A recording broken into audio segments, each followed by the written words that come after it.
Hey we all welcome to my channel. இன்றைக்கி நம்ம சேனலில் கிட்ஸ் ஃபேவரட் க்ரீமியான ஒயிட் சாஸ் பாஸ்தா எப்படி செய்கிறதுன்னு பார்க்கலாம்.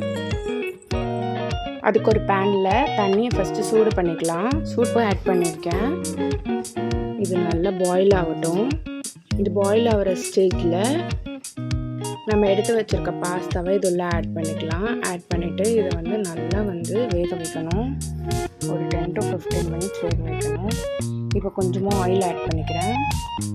நான் மீடியம் ஃப்ளேமில் பாஸ்தாவை 15 மினிட்ஸ் வேக வச்சுருக்கேன். நல்லா வெந்துடுச்சு.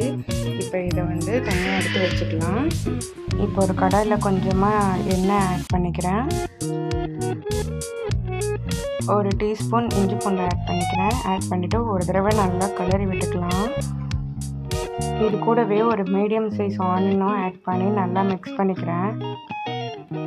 ஆனியன் ரொம்ப வதங்கணும்னு இல்லை, ஓரளவுக்கு வதங்கிட்டால் போதும். இப்போ நம்ம வெஜிடபிள்ஸ் ஆட் பண்ணிக்கலாம்.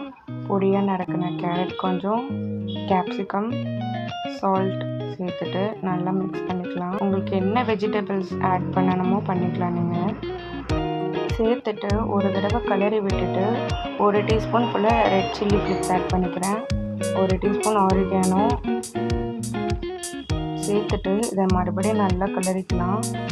கிளறி தனியாக எடுத்து வச்சுக்கலாம். பாஸ்தாக்கு வெஜிடபிள்ஸ் ரொம்ப வேகணும்னு இல்லை, அதனால் பாதி வெந்தால் போதும். நெக்ஸ்ட்டு ஒயிட் சாஸ் ரெடி பண்ணலாம். அதுக்கு அதே கடாயில் 2 கியூப் பட்டர் ஆட் பண்ணிக்கிறேன்.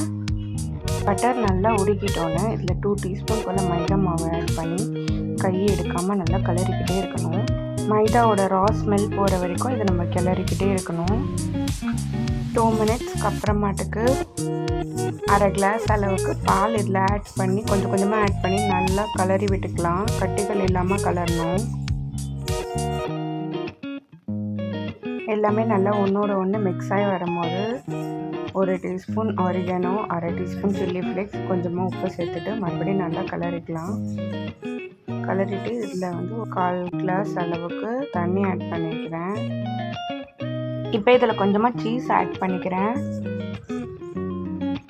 இப்போ இதை அகைன் நல்லா மிக்ஸ் பண்ணிக்கலாம். மிக்ஸ் பண்ணிவிட்டு ஏற்கனவே ரெடி பண்ணி வச்சுருந்த வெஜிடபிள்ஸையும் இதை ஆட் பண்ணிக்கலாம். ஆட் பண்ணிவிட்டு எல்லாமே நல்லா ஒரு தடவை கிளறி விட்டுக்கலாம். இப்போது வேக வச்சுருந்த பாஸ்தாவே இதில் ஆட் பண்ணிக்கலாம். மிக்ஸ் பண்ணதுக்கப்புறம் இது கூட எக்ஸ்ட்ரா சீஸ் ஆட் பண்ணி கொஞ்சமாக மேலே ஆரிகானோ சேர்த்துட்டு சீஸ் மெல்ட் ஆகிற வரைக்கும் லோ ஃப்ளேமில் மூடி வச்சிடலாம். அவ்வளோதான், யம்மியான ஒயிட் சாஸ் பாஸ்தா ரெடி ஆயிடுச்சு. நீங்களும் இந்த ரெசிபியை கண்டிப்பாக ட்ரை பண்ணி பாருங்கள்.